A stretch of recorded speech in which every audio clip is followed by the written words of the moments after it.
Paul. Beautiful young man. His life was pointless. Human love was for him impossible.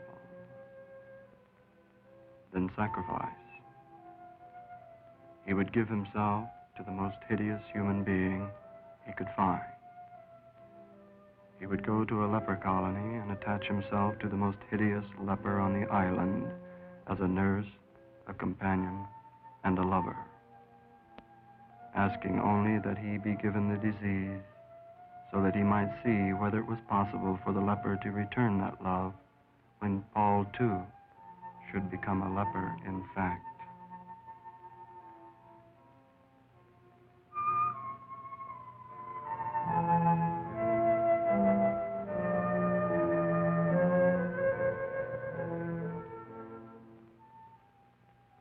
If it was possible for the leper to return his friendship, then he would know that it was possible for a human being to know love. If it should prove otherwise, then he would not be surprised, and rotting to the death he had chosen, he would rejoice to know that love, at least, was given to one human being, himself. Let there be rejoicing.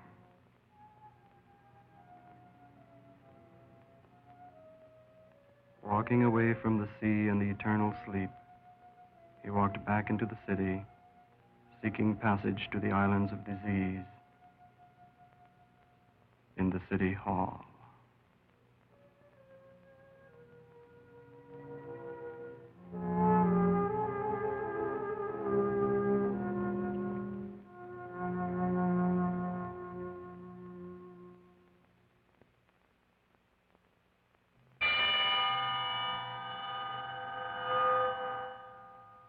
For you see, he cannot die.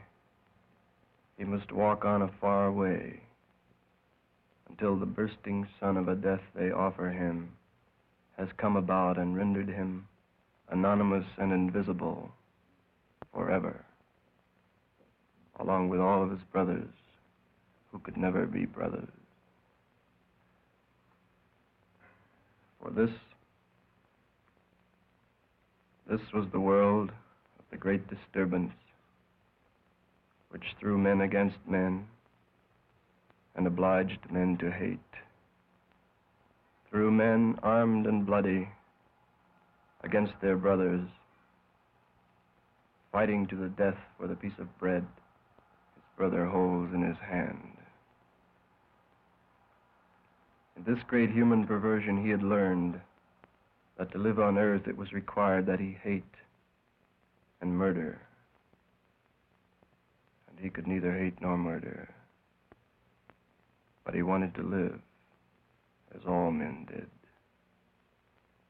There was no room for an innocent child trying to walk as quietly and as peacefully as possible through all the noise produced by strong men fighting for their favorite toys. He wondered if they knew just what a life they were living.